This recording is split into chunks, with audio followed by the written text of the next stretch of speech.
Well, good morning, everybody. It's Danny back from Deepsouth Homestead.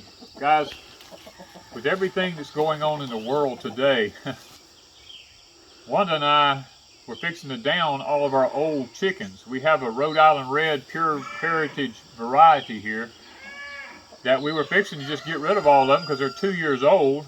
But I mean, they're still laying eggs pretty good, but we had ordered a whole bunch of ISA Browns here this past fall and got them in, and we raised them over the fall, and we got to thinking about this.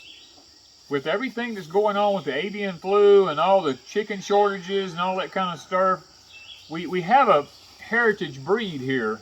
And I told Wanda, I said, let's just choose us out 4 or 5 good hens and one of our roosters and put them somewhere away from the others, because we're going to butcher all the others. And let's just keep these, and maybe they'll set, who knows? I mean, and so we can preserve our heritage breed.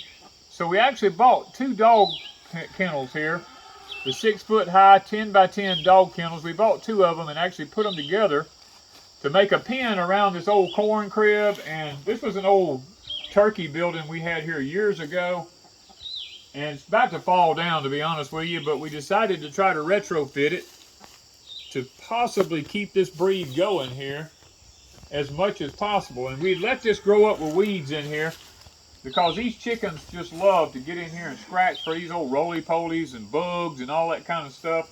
And they'll peck away at the weeds, and we got a place for them to roost on here, and got them some water and a nest in place over there. Just old turkey stuff is still in here. We just decided to leave it so that they'll have somewhere to get. And we're just gonna let them stay in here and for several days and see how these few do. If these don't lay, now I know they'll probably mess up their laying when we first move them, but being as we kept them all together and we didn't move them very far from where they originally were, we're hoping that it doesn't mess their laying up. And that'll tell us probably in the next 4 or 5 days whether or not these are going to be any layers or not, because we were getting almost an egg per chicken every day, so we feel pretty confident that that we got good laying chickens here, because these are good healthy ones. And if there's 1 or 2 of them that don't lay, then we'll cull that one and go get one of the other good ones out of the pen that is laying, until we make sure we've got 4 or 5 good hens that are laying to keep this breed going. We are kind of having to rethink a lot of stuff this year.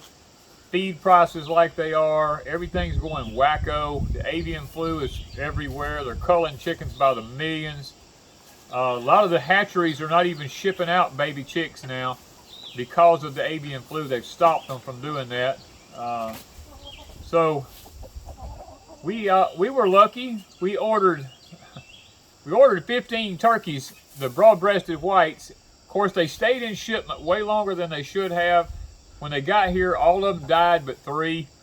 We called the company back and they reimbursed us. So we went with 40 meat birds instead, and we've only lost 1 of them. So here we are now. We're going to have 40 birds to butcher here in about 6 to 7 weeks, which will provide us with enough chicken once we can it for about 2 years. So that should give us time to get this thing figured out and get everything squared away here where we know what we're doing more efficiently than what we're doing now. Now, we're not going to cull the rest of these layers until we know that we have 4 or 5 good hens over here that's laying on a regular basis.